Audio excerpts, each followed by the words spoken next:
Hello दोस्तों, एक बार फिर से स्वागत है आपका हमारे यूट्यूब चैनल शिखर स्टडी पॉइंट पर। दोस्तों आज के इस वीडियो में बात करने वाले हैं 30 महत्वपूर्ण क्वेश्चनों की। इसमें से जो सबसे ज़्यादा प्रश्न आपको देखने को मिलेंगे वो रहेंगे उत्तराखंड के, लगभग 16 से 17 प्रश्न हैं।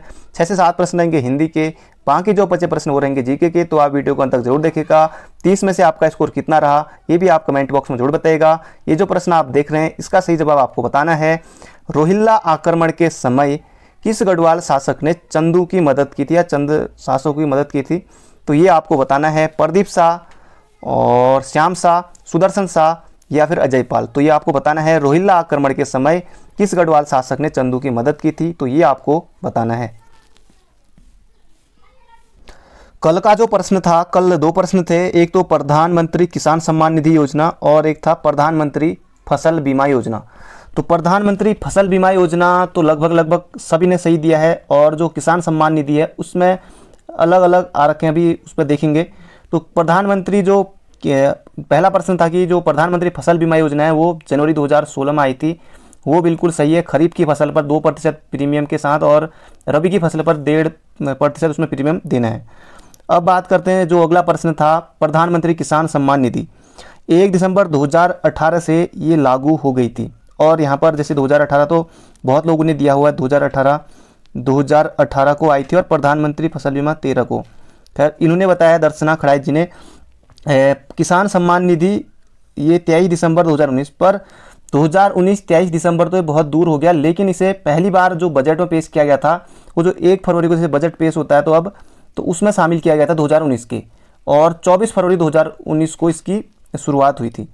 और 1 दिसंबर 2018 से लागू इसलिए हुई क्योंकि जो किस्त दी जा रही है वो 1 दिसंबर 2018 से ही इसमें जो दी जा रही है। तो इन्होंने बताया 1 दिसंबर 2018 से किसानों के लिए वरदान साबित हो रही है, तो ये तो ठीक है। और इसमें 6,000 रुपये दिए जाएंगे और 2-2 हज़ार करके आते हैं 3 किस्तों में, ये इसमें मिलते हैं।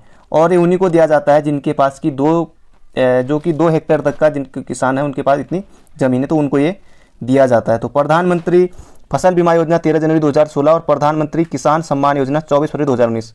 तो लगभग जैसे अलग अलग इसमें आए थे, तो इसलिए ये बताना बहुत ज़रूरी था। अब बात करते हैं आज के इंपॉर्टेंट क्वेश्चनों की।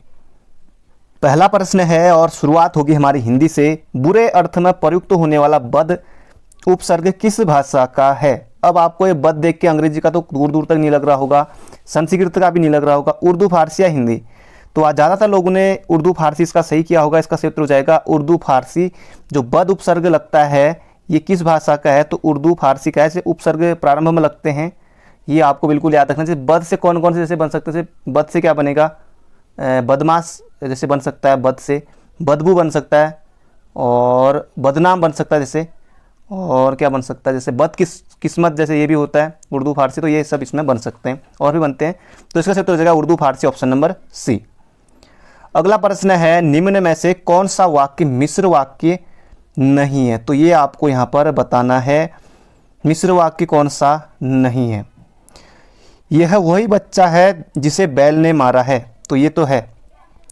यह वही बच्चा है जिसे बैल ने मारा, ये भी है। मैंने एक पुस्तक खरीदी जो नहीं है, जो बिल्कुल नहीं है, जो नहीं है, तो ये भी बिल्कुल सही है। और एक विज्ञान गोष्ठी हुई जिसमें अनेक वक्ता बोले, तो ये भी बिल्कुल सही है। तो यहाँ पर जो ये तो 3 हो गए मिश्र वाक्य, बाकी जो ये बी वाला है ये हो जाएगा संयुक्त वाक्य, क्योंकि यहाँ पर वरन दिख गया हमको, तो ये हो जाएगा संयुक्त वाक्य। वह परिश्रमी ही नहीं वरन ईमानदार भी है, तो इसका सही उत्तर हो जाएगा ऑप्शन नंबर बी, ये हो जाएगा हमारा संयुक्त वाक्य। तो बढ़ते हैं अगले क्वेश्चन की तरफ। अगला क्वेश्चन है, अर्थ के अनुसार, अब यहाँ पर आपको भरना रहेगा के कुल भेद हैं, तो सही विकल्प का चयन कर रिक्त स्थानों की पूर्ति करें। अर्थ के अनुसार संबंध बोधक अव्यय के 8 भेद हैं, तो यही हो जाएगा हमारा बिल्कुल सही उत्तर, क्योंकि अब ज़्यादा ऑप्शन देखने की ज़रूरत है नहीं, क्योंकि हमको सही उत्तर मिल गया है। तो अर्थ के अनुसार जो संबंध बोधक अव्यय है वो 8 प्रकार के होते हैं, तो ये आपको बिल्कुल याद रखना है। अर्थ के आधार पर यहाँ पर लिखेंगे संबंध बोधक अव्यय के कुल 8 भेद हैं, तो ऑप्शन नंबर ए हो जाएगा हमारा बिल्कुल सही उत्तर। अगला प्रश्न है, रामू की तो ऐसी आदत होगी है। अच्छा, रामू की तो ऐसी आदत होगी कि गोदी में बैठकर दाढ़ी नोचे। वाक्य में प्रयुक्त लोकोक्ति का अर्थ क्या है, ये आपको यहाँ पर बताना है। क्या रामू व्यर्थ की डींगा हाँकता है, या बातें करते रहना, या परेशान करना, या फिर भलाई पर भी दुष्टता? तो परेशान करना से ज़्यादा सटीक होगा भलाई पर भी दुष्टता, क्योंकि रामू की आदत ऐसी होगी कि गोदी में बैठकर भी दाढ़ी नोचे, तो कितना ही भलाई करो तो भलाई पर भी दुष्टता, तो इसका सही उत्तर हो जाएगा ऑप्शन नंबर बी हमारा बिल्कुल सही उत्तर। तो इस तरह की बातें भी आजकल देखने को मिलती हैं, गोदी में बैठकर दाढ़ी नोचे तो भलाई पर भी दुष्टता, तो ऑप्शन नंबर बी। अगला क्वेश्चन है, ये प्रश्न आपने थंबनेल पर देख लिया होगा, पहले भी मैंने जब इनके बारे में बताया था, मन्नू भंडारी के बारे में पहले भी बताया था। बिना दीवारों का घर किसकी रचना है? पहली बात मन्नू भंडारी की है, सीधे सीधे यहाँ से भी एग्जाम बन सकता है। अब यहाँ से नाटक है, उपन्यास है, एकाकी है, कहानी है। तो उपन्यास तो जिन्होंने किया है बिल्कुल गलत है, कहानी भी नहीं है, ये नाटक है, नाटक। तो ये आप बिल्कुल याद रखिएगा, मन्नू भंडारी का नाटक है बिना दीवारों का घर। मन्नू भंडारी का जन्म हुआ था 1931 में, ये और मध्य प्रदेश से संबंधित है। ज़्यादातर जो कवि दिए हुए सिलेबस में ये कवित्री जो भी हैं, जैसे मन्नू भंडारी तो मध्य प्रदेश से, तो ज़्यादातर मध्य प्रदेश के भी बहुत सारे हैं, ज़्यादातर यूपी के ही हैं। और उपन्यास की बात करें तो इनके जैसे उपन्यास एग्जाम में आते हैं, बहुत ज़्यादा इंपॉर्टेंट है, चाहे आप कहीं का भी एग्ज़ाम दें, इस राज्य का या दूसरे राज्य का, जो और लोग भी पढ़ते हैं। तो आपका बंटी इनका उपन्यास है, एग्जाम में आया हुआ था, आपका बंटी इनका उपन्यास है। महाभोज इनका उपन्यास है, और 1 इंच मुस्कान इनका उपन्यास है, 1 इंच मुस्कान। तो ये भी बहुत ज़्यादा इंपॉर्टेंट है, 1 इंच मुस्कान किसी एग्जाम में आपको देखने को मिल सकता है। और 2008 में इनको व्यास सम्मान मिला था, एक कहानी यह भी के लिए। अगला प्रश्न है, निम्नलिखित में से कौन सा तद्भव है? तद्भव यानी कि उससे होकर, संस्कृत से परिवर्तित रूप, इनमें से आपको बताना है। आपको देखकर ही लग गया होगा, अगर नहीं लगा है तो आपको ढूंढना पड़ेगा। तो लज्जा की बात कर लेते हैं पहले। तो लज्जा का क्या हो जाएगा? ये तो तद्भव हमको ढूंढना है। तो लज्जा है, लज्जा का तत्सम क्या हो जाएगा? नहीं, तद्भव है तो लज्जा तो तत्सम है, तो इसका हो जाएगा लाज। शिला का क्या हो जाएगा? शिल। और पृष्ठ का हो जाएगा, पेज मत कर देना, खैर वो तो पीठ होता है इसका, पीठ पृष्ठ का। और ये पंख जो है इसका क्या हो जाएगा? पक्ष हो जाएगा, पक्ष। तो पक्ष हो जाएगा कौन सा हमारा? ये है, हो जाएगा तत्सम। और तद्भव कौन सा है? तो पंख हो जाएगा, ऑप्शन नंबर ए हमारा बिल्कुल सही उत्तर। तो ये बिल्कुल याद रखिएगा, ऑप्शन नंबर ए हो जाएगा इसका सही उत्तर। अगला प्रश्न है हिंदी का आखिरी क्वेश्चन, 7 क्वेश्चन पूरे होने वाले हैं। हिंदी में ध्वनियाँ कितने प्रकार की होती हैं? एग्जाम में पूछा गया प्रश्न। 2, 4, 8 या फिर 6? तो ऑप्शन भी देखिए, 8, 6 तो बहुत दूर दूर के ऑप्शन है। तो हिंदी में ध्वनियाँ कितनी होती हैं? तो 2 होती हैं। तो इसका कौन कौन सी? तो स्वर और व्यंजन। तो यही ध्वनियाँ होती हैं, स्वर और व्यंजन। स्वर क्या होते हैं? जो स्वतंत्र रूप से बोले जाते हैं, और व्यंजन जिनमें कि स्वरों की सहायता से बोले जाते हैं, दूसरे वर्णों की सहायता से। तो इसका क्षेत्र हो जाएगा, जो हिंदी में ध्वनियाँ है वो 2 होती है, ऑप्शन नंबर ए। अगला प्रश्न है, जोजड़ा किस जनजाति की विभाव पड़ता है? तो ये आपको यहाँ पर बताना है, थारू, भोटिया, बोक्सा या फिर जौनसारी। तो इसका क्षेत्र हो जाएगा जौनसारी। आपने बहुत कम लोगों ने इसके बारे में पढ़ा होगा, पढ़ा है तो बहुत अच्छी बात है। तो जोजड़ा जो है ये जनजाति विभाव पड़ता है, ये जौनसारी में है, तो ये आपको बिल्कुल याद रखना है। और जैसे जौनसारी लोग, जैसे अविवाहित लड़की होती है तो वहाँ जैसे ध्यांति कहते हैं उसको, और जो विवाहित लड़की होती है उसको रयांती कहते हैं जौनसार में।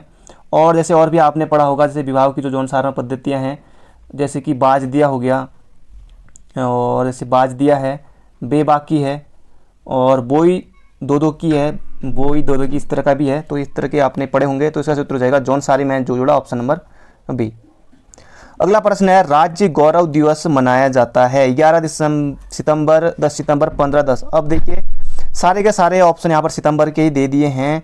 और गौरव दिवस, तो गौरव से आपको याद रखना है गोविंद वल्लभ पंत जी का जन्म दिवस 10 सितंबर 1887 को हुआ था। तो ये भी एग्जाम में पूछा गया था एक बार, कनिष्ठ के एग्जाम में, गोविंद वल्लभ पंत का जन्म कब हुआ था करके। तो 1887 में हुआ था 10 सितंबर को। और 10 सितंबर को ही राज्य गौरव दिवस, इनके जन्म दिवस को, गोविंद वल्लभ पंत के जन्म दिवस को ही, और ये राज्य गौरव दिवस, जो गौरव दिवस है, ये मनाया जाता है। अगला क्वेश्चन है, उत्तराखंड का एक ऐसा मंदिर जहां रावण की पूजा होती है। तो अलग फॉरेस्ट गार्ड में पूछा गया था कि रावण की तपस्थली बैरासकुंड कहाँ स्थित है। तो उत्तर मैंने आपको बता ही दिया है, क्योंकि अलग अलग तरीके से एग्जाम में पूछा गया था। तो इसका क्षेत्र हो जाएगा, मैंने आपको बता ही दिया है, जहाँ रावण की पूजा होती है। तो बैरासकुंड मंदिर ये कहाँ है? तो चमोली में। तो ऑप्शन नंबर बी हो जाए, ए हो जाएगा हमारा बिल्कुल सही उत्तर। रावण की पूजा या रावण की तपस्थली, तो बैरासकुंड, चमोली। और जैसे ये राहु मंदिर है, ये पौड़ी के पैठानी गांव में, यहाँ राहु की पूजा होती है। बाकी बागनाथ मंदिर बागेश्वर में जीर्णोद्धार कराया था 1602 में लक्ष्मीचंद ने, यहाँ से भी एग्जाम में आता है। जागेश्वर मंदिर सबसे बड़ा मंदिर समूह राज्य का 5वां धाम भी कहा जाता है, पर अभी पूरी तरह से बनाया नहीं है। 124 मंदिर हैं, तो ये आपको बिल्कुल याद रखना है। जागेश्वर मंदिर ये है अल्मोड़ा में। तो इसका सही उत्तर हो जाएगा बैरास कुंड मंदिर चमोली। अगला प्रश्न है, निम्न में से कौन सा युग्म सुमेलित नहीं है? तो इनमें से आपको बताना है। लैंसडाउन में गढ़वाल राइफल है, बिल्कुल है लैंसडाउन में गढ़वाल राइफल। रानीखेत गोरखा रेजिमेंट, तो यहीं पर उत्तर आ गया हमारा। रानीखेत गोरखा ना करेंगे, यहाँ पर कुमाऊं रेजिमेंट होगा इसका सही उत्तर। तो ऑप्शन नंबर बी हो जाएगा यहाँ पर सही। बाकी लैंसडाउन में गढ़वाल राइफल सही है। देहरादून IMA 1932 में स्थापना, ये भी बिल्कुल सही है। चंबा गब्बर सिंह स्मृति स्मारक 1925 में, तो ये भी बिल्कुल सही है। तो ये सभी आपको बिल्कुल याद रखने हैं। तो इसका सही हो जाएगा ऑप्शन नंबर बी, रानीखेत में कुमाऊं रेजिमेंट। खैर इसको तो सभी बच्चा जानता है इस बारे में, तो इसका सही हो जाएगा ऑप्शन नंबर बी। अगला प्रश्न है, काठमांडू लहासा मानसरोवर सर्वेक्षण 1865-66 का कार्य किसने किया था? DN वाडिया, ये तो नहीं। एडमंड हिलरी, ये तो पहली बार चढ़े थे एवरेस्ट में, एडमंड हिलरी। तो इसका उत्तर हो जाएगा नैन सिंह रावत। तो ऑप्शन नंबर बी, आपको ऑप्शन देख के भी लग गया होगा। ऑप्शन नंबर बी नैन सिंह रावत, काठमांडू लहासा सर्वेक्षण 1865-66 में। तो ये आपको बिल्कुल याद रखना है। और इन्हें उत्तराखंड के प्रथम सर्वेक्षक माना जाता है।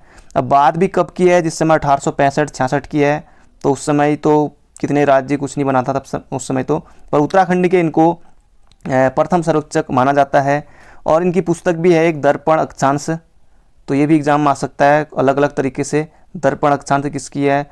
तो नैन सिंह रावत की है, पिथौरागढ़ से संबंधित थे, मुंशियारी से। तो ये भी आपको बिल्कुल याद रखना है। और फॉरेस्ट गार्ड के एग्जाम में आया था इनसे, किस भारतीय को सर्वप्रथम कंपेनियन ऑफ इंडियन एम्पायर अलंकार से विभूषित किया गया, इस तरह से आया था। तो ये हो जाएगा Nain Singh Rawat, option number B. अगला प्रश्न है, ब्रिटिश कुमाऊं एवं ब्रिटिश गढ़वाल से कौन पहला और एकमात्र व्यक्ति था जो संयुक्त प्रांत आगरा एवं अवध की लेजिस्लेटिव असेंबली का सदस्य था? तारादत्त गरवाला नहीं, विक्टर मोहन जोशी, बैरिस्टर मुकुंदलाल। तो ज़्यादा जो प्रभाव था, तो इसका सही उत्तर हो जाएगा गोविंद बल्लभ पंत। तो ये आप बिल्कुल याद रखिएगा, गोविंद बल्लभ पंत ब्रिटिश कुमाऊं एवं ब्रिटिश गढ़वाल के एकमात्र व्यक्ति जो संयुक्त प्रांत, वैसे उस समय बोला जाता उत्तर प्रदेश को, आगरा एवं अवध की लेजिस्लेटिव असेंबली के ये सदस्य थे। तो ये आपको बिल्कुल याद रखना, ऑप्शन नंबर ए। अगला प्रश्न है, ये परीक्षावाणी में खैर आप पढ़ के इसको थक चुके होंगे, बिल्कुल याद हो चुका होगा। कौन रमन मैक्स से पुरस्कार से संबंधित है निम्न में से? चंडी प्रसाद भट्ट, दीप जोशी या कौर खो दोनों, या इनमें से कोई नहीं? तो यहाँ पर बात करेंगे, जैसे एग्जाम में सिंपल ही बन सकता है कि चंडी प्रसाद भट्ट को रमन मैक्स पुरस्कार से सम्मानित कब किया गया था, या इनमें से किसे चंडी प्रसाद, या मतलब कि किसे रमन मैक्स पुरस्कार से सम्मानित किया गया। जैसे वहाँ पर सुंदरलाल बहुगुणा, चंडी प्रसाद भट्ट, और भी ऑप्शन रहेंगे इस तरह से जो भी पर्यावरणविद हैं। चंडी प्रसाद भट्ट को मिला है 1982 में, और दीप जोशी को मिला है 2009 में। अभी तक एक ये इन दोनों को ही मिला है लगातार हमारे राज्य से। तो ये आपको बिल्कुल याद रखना है, चंडी प्रसाद भट्ट को 1982 में, दीप जोशी को 2009 में रमन मैक्स पुरस्कार से सम्मानित किया गया था। तो इसका उत्तर हो जाएगा ऑप्शन नंबर सी। और चंडी प्रसाद भट्ट पर्यावरणविद हैं, और दीप जोशी के लिए सामाजिक कार्य इनके लिए इस क्षेत्र में दिया गया था। अगला क्वेश्चन है, उत्तराखंड में टीबी सैनिटोरियम कहाँ स्थित है? भवाली में ही है, ऑप्शन नंबर ए हो जाएगा हमारा सही उत्तर। टीबी सैनिटोरियम कहाँ है? तो भवाली में है, 1912 में स्थापना हुई थी। और जो पंडित नेहरू जी हैं, उनकी पत्नी ने यहाँ अपना, कहीं मैंने बुक में पढ़ा था, उन्होंने भी अपना यहाँ इलाज कराया था करके। तो टीबी सैनिटोरियम ये भवाली में हो जाएगा इसका सही उत्तर। तो ऑप्शन नंबर ए हो जाएगा हमारा बिल्कुल सही उत्तर। अगला प्रश्न है, हिमवंत का एक कवि का काव्य संग्रह है, किसका है? सुमितानंदन पंत, MS बिष्ट या चंद्रशेखर लोहनी।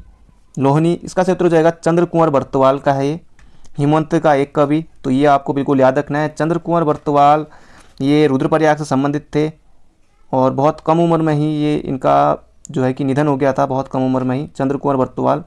और काफल पाको, नाद, नंदिनी गीत आदि भी इनकी जो है काव्य संग्रह है। तो इसका उत्तर हो जाएगा हिमवंत का एक कवि चंद्र कुंवर बर्तवाल। अगला प्रश्न है, ऑपरेशन ब्लू एंजल भूस्खलन बचाव में यह अभियान कहाँ चलाया गया था? मालपा में, उत्तरकाशी में, पौड़ी में, या नैनीताल में? तो इसका सही उत्तर हो जाएगा ये मालपा, जो कि पिथौरागढ़ में है। भूस्खलन जो यहाँ हुआ था 1998 में, और डेट है 18 अगस्त या 17 अगस्त, जो भी आपको देखने को मिलेगी। एग्जाम में पूछा था कि 17-18 अगस्त इस तरह से दिया हुआ था एक बार, सहायक समाज कल्याण अधिकारी के पेपर में पिछली बार। और 1998 भी 2 बार एग्जाम में आ गया हुआ है मालपा में भूस्खलन। तो ऑपरेशन ब्लू एंजल इसके लिए चलाया गया था, तो ऑप्शन नंबर ए हो जाएगा हमारा बिल्कुल सही उत्तर। और इसमें प्रोतिमा वेदी भी एग्जाम में पूछा गया था कि किसके हादसे में प्रोतिमा जो वेदी हैं नृत्यांगना इनकी मृत्यु हो गई थी करके इसमें, तो मालवा हो जाएगा इसका सही उत्तर ऑप्शन नंबर ए। अगला है किसको समाप्त किया जा सकता है पर भंग नहीं, राज्यसभा, नगर पालिका, ग्राम पंचायत या विधान परिषद। तो जिन्होंने ऑप्शन नंबर ए किया है बिल्कुल गलत है, इसका सही उत्तर हो जाएगा विधान परिषद को भंग किया समाप्त किया जा सकता है पर भंग नहीं, तो इसका सही उत्तर हो जाएगा ऑप्शन नंबर डी। और जैसे विधानसभा है, जैसे राज्यसभा है, थोड़ी बहुत इनमें समानता, जैसे विधानसभा के लिए जैसे विधानसभा और लोकसभा, जैसे विधानसभा के लिए 25 वर्ष आयु होती है और लोकसभा के लिए 25 वर्ष जो आयु होती है योग्यता में, विधान परिषद के लिए जैसे 30 वर्ष है, राज्यसभा के लिए भी 30 वर्ष है, कुछ कुछ इनमें जैसे समानताएं होती हैं। अगला प्रश्न है निम्नलिखित में से बांग्लादेश का राष्ट्रीय खेल कौन सा है, बॉक्सिंग, खो खो, क्रिकेट या कबड्डी। तो बांग्लादेश का राष्ट्रीय खेल कौन सा हो जाएगा, ये कबड्डी हो जाएगा ऑप्शन नंबर ए। बाकी पाकिस्तान, भारत तो ये पड़ोसी हैं, तो इनसे थोड़ा एग्जाम में क्या पता, इस तरह से एग्जाम में भी आते हैं प्रश्न, तो कबड्डी है बांग्लादेश का राष्ट्रीय खेल ऑप्शन नंबर ए। अगला प्रश्न है नागार्जुन सागर परियोजना, नागार्जुन सागर बहुउद्देशीय परियोजना कौन सी नदी पर स्थित है, ताप्ती, कोसी, गोदावरी या कृष्णा। तो कृष्णा नदी पर है। कहाँ है नागार्जुन सागर, तो आंध्र प्रदेश में हो जाएगा, आंध्र प्रदेश में है और कृष्णा नदी पर है नागार्जुन सागर। अगला प्रश्न है निम्नलिखित में से किस संवैधानिक संशोधन अधिनियम ने मौलिक अधिकारों की सूची से संपत्ति के अधिकार को हटाया गया। 37वां संविधान संशोधन 1975 नहीं, 38वां नहीं। अब इन दोनों में हो रहा होगा कि 42वां या 44वां, तो इसका सही उत्तर हो जाएगा ऑप्शन नंबर सी। 42वां संविधान संशोधन 1978 के द्वारा जो है यहाँ पर मौलिक अधिकारों की सूची से संपत्ति के अधिकार को हटा दिया गया, 300 के कॉम में इसको रख दिया गया। और बाकी 42वां संविधान संशोधन 1976 में हुआ था। ये कई बार ये भी आता है कि 42वां संविधान संशोधन कब हुआ था, 1976 में। तो ये दोनों, इसको मिनी संविधान भी कहा जाता है। और ये 42वां और 44वां संविधान संशोधन ये बहुत ज़्यादा इंपॉर्टेंट है, यहाँ से एग्जाम में जरूर प्रश्न आता है। तो इसका सही उत्तर हो जाएगा संपत्ति के अधिकार को मौलिक अधिकारों की सूची से 44वां संविधान संशोधन 1978 ऑप्शन नंबर सी। अगला प्रश्न है कालिदास द्वारा रचित मालविकाग्निमित्रम, तो आपने इसके बारे में जरूर पढ़ा होगा। मालविकाग्निमित्रम किसकी रचना है, तो कालिदास की है। तो नाटक का नायक कौन था, चंद्रगुप्त द्वितीय, गौतमपुत्र सातकर्णी, पुष्यमित्र शुंग या फिर अग्निमित्र। तो यहाँ पर आपको क्या दिख रहा है, अग्निमित्र। तो यहाँ पर आपको दिख रहा होगा, तो अग्निमित्र इस तरह से कैसे भी करके याद रख लीजिएगा। मालविकाग्निमित्रम, तो काम और ये आ गया, तो यहाँ पर मित्र, तो ये आप कैसे भी करके याद रख लीजिएगा, अग्निमित्र हो जाएगा इसका सही उत्तर। मालविकाग्निमित्रम में जो नाटक का नायक है वो है अग्निमित्र। अगला प्रश्न है ब्रिटिश साम्राज्य के अंतर्गत स्वशासन की मांग सबसे पहले कब और किसने की थी। दादा भाई नौरोजी ने 1904 में, तो यही हो जाएगा हमारा सही उत्तर। दादा भाई नौरोजी, यहाँ पर 6 भी है, गोखले 5 भी है, तो इसका सही उत्तर हो जाएगा ब्रिटिश साम्राज्य के अंतर्गत स्वशासन की मांग सबसे पहले दादा भाई नौरोजी 1904 में ऑप्शन नंबर ए। अगला क्वेश्चन है, अब यहाँ से लगातार उत्तराखंड के क्वेश्चन शुरू हो गए हैं। उत्तराखंड के किस जनपद में नाना साहेब जोगी के वेश में रहे थे, चमोली, उत्तरकाशी, रुद्रप्रयाग या फिर अल्मोड़ा। तो इसका सही उत्तर हो जाएगा उत्तरकाशी में रहे थे नाना साहेब जोगी धोंदू पंत, तो ये उत्तरकाशी में रहे थे जोगी के वेश में, तो ये आप याद रखेगा। अगला क्वेश्चन है बिरमा, गागस, वीनो किसकी सहायक नदी है, अलकनंदा, कोसी, गोला या फिर पश्चिमी रामगंगा। तो यहाँ पर तो 3 नदियाँ दी हुई हैं, कोई ना कोई आपको जरूर पता होंगी। तो गागस, जैसे इसके बारे में जैसे रानीखेत, ये सब द्वाराहाट, तो ये पश्चिमी रामगंगा की हो जाएंगी सहायक नदियाँ। और पश्चिमी रामगंगा नदी निकलती है दूधातोली श्रृंखला से, दूधातोली पर्वत श्रेणी से निकलती है पश्चिमी रामगंगा, तो ये आपको बिल्कुल याद रखना है। पूर्वी रामगंगा निकलती है नामिक ग्लेशियर से, और ये हो जाएगा पश्चिमी रामगंगा दूधातोली से। बिरमा, गागस, बिनो, पश्चिमी रामगंगा ऑप्शन नंबर बी। अगला क्वेश्चन है उत्तराखंड में तीलू रौतेली पेंशन योजना की शुरुआत कब हुई, 1 अप्रैल 2014। तो यही हो जाएगा। बाकी 6, 9, बाकी ऑप्शन भी सभी 14 के ही हैं। तो अगर आपने नहीं पढ़ा तो डेट आपको याद नहीं है तो थोड़ी दिक्कत हो सकती है। बाकी इसका सही उत्तर हो जाएगा 1 अप्रैल 2014 को तीलू रौतेली पेंशन योजना की शुरुआत हुई थी। और ये तीलू रौतेली का जैसे 8 अगस्त को जन्म हुआ था, तो तभी दिया जाता है तीलू रौतेली पुरस्कार। और जैसे कि जो बहादुरी के लिए दिया जाता है तीलू रौतेली पुरस्कार, 1 अप्रैल 2014 ऑप्शन नंबर ए हो जाएगा हमारा बिल्कुल सही उत्तर। अगला प्रश्न है भगवान शिव की नाभि की पूजा किस केदार में होती है। अगर आपने नहीं पढ़ा है, खाली हवा हवा में पढ़ा है, जो लोग नए हैं, तो आपके लिए ये दिक्कत हो सकती है। बाकी ये एग्जाम में आने वाला प्रश्न है, क्योंकि पंच केदारों से प्रश्न आता है। केदारनाथ में तो होती पृष्ठभाग की, नाभि की पूजा होती है मधमेश्वर नाथ में, तो ये बिल्कुल याद रखिएगा मधमेश्वर नाथ। तुंगनाथ में होती है भुजाओं की पूजा। ये जो केदारनाथ है, मधमेश्वर नाथ है, तुंगनाथ है, ये तीनों के तीनों कहाँ है, रुद्रप्रयाग में है। और कल्पनाथ ये चमोली में है। और कल्प में किसकी पूजा होती है, तो कल्प यानी कि कल्पेश्वर नाथ, तो केस यानी कि बालू की पूजा कह सकते हैं। एक और है रुद्रनाथ, कल्पनाथ, तुंगनाथ, मधमेश्वर नाथ, केदारनाथ, रुद्रनाथ। हाँ, रुद्रनाथ, तो रुद्रनाथ, रुद्रनाथ मुख की पूजा होती है यहाँ, ये चमोली में है, कल्पनाथ और रुद्रनाथ। तो ये याद रखेगा। नाभि की पूजा जो होती है मधमेश्वर नाथ में, चमोली में होती है, तो ये आप बिल्कुल याद रखिएगा। सॉरी, मधमेश्वर नाथ रुद्रप्रयाग में। अगला प्रश्न है, हरिप्रसाद टमटा ने शिल्पकार सभा का गठन कब किया गया था इनके द्वारा? 1903 में तो हैप्पी क्लब, 1910, 1916 में कुमाऊं परिषद, 1905 हो जाएगा इसका सही उत्तर, हरिप्रसाद टमटा ने। और शिल्पकार जो सभा है 1905 में गठन किया गया था। 1934 में इन्होंने समता नामक समाचार पत्र भी निकाला था अल्मोड़ा से। लक्ष्मी देवी टमटा इनकी पत्नी थी, जिन्होंने समता में भी संपादन किया था, और पहली दलित महिला जो कि स्नातक थी। तो ये भी आपको याद रखना है, 1905 में हरिप्रसाद टमटा। 1916 देखते ही आपके मन में कुमाऊं परिषद जरूर याद आ जानी चाहिए। 1903 में गोविंद बल्लभ पंत जी का जो हैप्पी क्लब है वो आपके मन में जरूर याद आ जाना चाहिए देखते ही। अगला प्रश्न है, आज का हमारा आखिरी क्वेश्चन, डालियों का दगड़िया नामक संगठन किसने किया था? इसका गठन आपको बताना है। चंडी प्रसाद भट्ट, अवधेश कौशल तो खनन माफियों से, सुरेश भाई ने भिलंगना क्षेत्र में रक्षा सूत्र आंदोलन चलाया था। तो इसका क्षेत्र हो जाएगा चंडी प्रसाद भट्ट। अभी आया था कि पहले प्रश्न 1982 में इनको जो रेमन मैक्सी पुरस्कार है उससे सम्मानित किया गया था। पर्यावरणविद हैं चंडी प्रसाद भट्ट। और डालियों का जो दगड़िया संगठन है वो इन्होंने इसका गठन किया था, तो ये आपको बिल्कुल याद रखना है। और इनके द्वारा ही, जैसे एक और पढ़ा होगा आपने 1964 में दसौली ग्राम स्वराज मंडल की भी स्थापना की थी इनके द्वारा, तो ये आपको बिल्कुल याद रखना है। तो दोस्तों ये थे आज के हमारे 30 इंपॉर्टेंट क्वेश्चन। बाकी मिलेंगे कल को एक धमाकेदार वीडियो में, तो अपना ध्यान रखिएगा। Thank you friend, thank you so much. और चंडी प्रसाद भट्ट से याद आया कि इनको 2005 में पद्म भूषण भी मिला था, पद्म भूषण, तो ये भी इनको मिला था। और रेमन मैक्सी से बता ही दिया है 1982 में, तो ये सब याद रखिएगा। तो डालियों का दगड़िया चंडी प्रसाद भट्ट। तो दोस्तों मिलते हैं कल को बहुत जल्दी। तो thank you friend, thank you so much.